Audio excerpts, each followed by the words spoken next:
শ্রী শ্রী রামকৃষ্ণ কথামৃত শ্রীমকথিত তব কথামৃতম তপ্ত জীবনম কবিভিरीडितम কল্মষাপহম শ্রবণম মঙ্গলম শ্রীমত্ততাতং ভুবি গৃহ্ণন্তি ये ভুরিদা जना।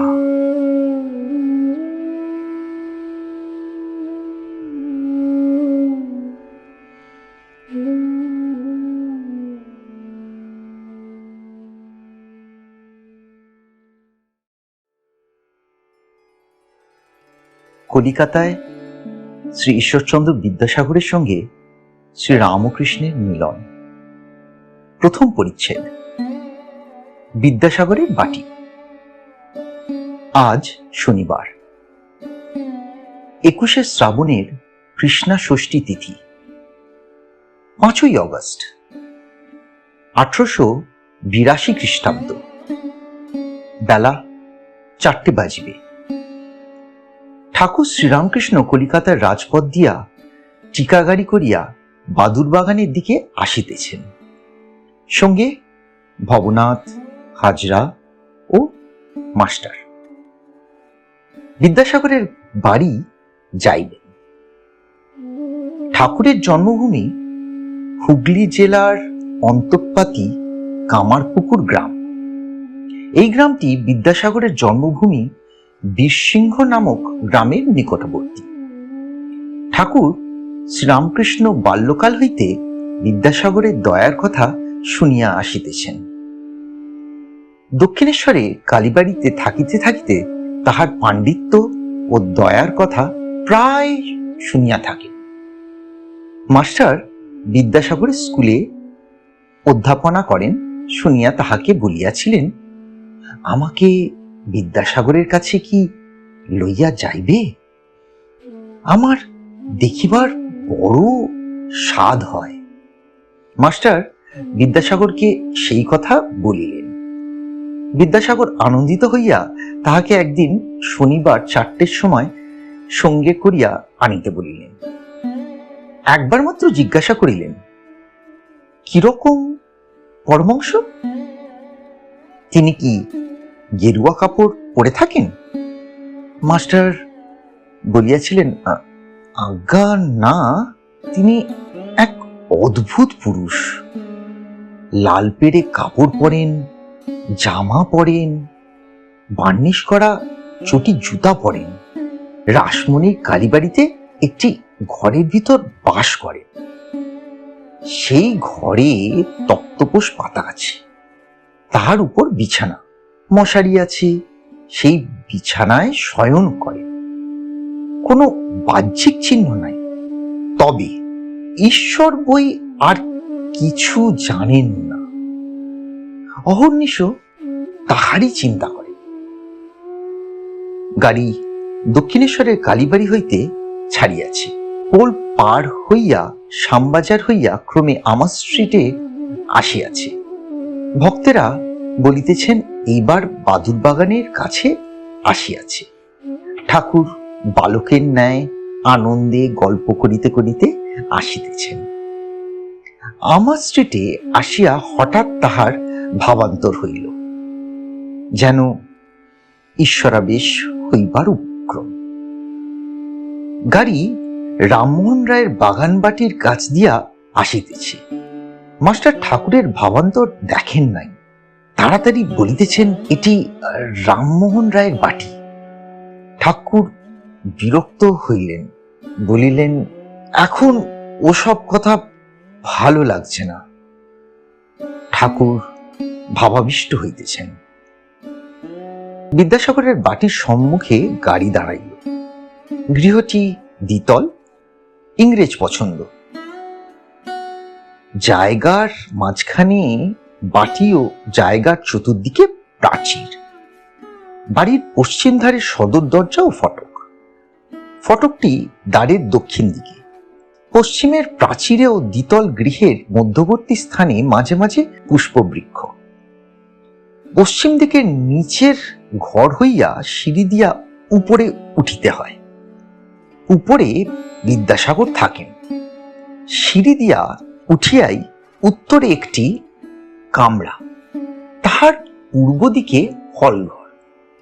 হলের দক্ষিণ পূর্ব ঘরে বিদ্যাসাগর শয়ন করেন। ঠিক দক্ষিণে আরেকটি কামরা আছে। এই কয়টি কামরা বহুমূল্য পুস্তক পরিপূর্ণ। দেওয়ালের কাছে সারি সারি অনেকগুলি পুস্তকদ্বারের অতি সুন্দর রূপে বাঁধানো বইগুলি সাজানো আছে। হলঘরের পূর্ব সীমান্তে টেবিল ও চেয়ার আছে। বিদ্যাসাগর যখন বসিয়া কাজ করেন তখন সেইখানে তিনি পশ্চিমাস্য হইয়া বসেন। যাহারা দেখাশোনা করিতে আসেন তাহারাও টেবিলের চতুর্দিকে চেয়ারের উপবিষ্ট হন। টেবিলের উপর লিখিবার সামগ্রী, কাগজ, কলম, দোয়াত, ব্লটিং, অনেকগুলি চিঠিপত্র, বাঁধানো হিসেবপত্র, খাতা, দু চারখানি বিদ্যাসাগরের পাঠ্যপুস্তক রইয়াছে দেখিতে পাওয়া যায়। ওই কাষ্টাসনের ঠিক দক্ষিণে কামরাতে খাট বিছানা আছে, সেইখানেই ইনি শয়ন করেন। টেবিলের উপর যে পত্রগুলি চাপা রইয়াছে তাহাতে কি লেখা রইয়াছে?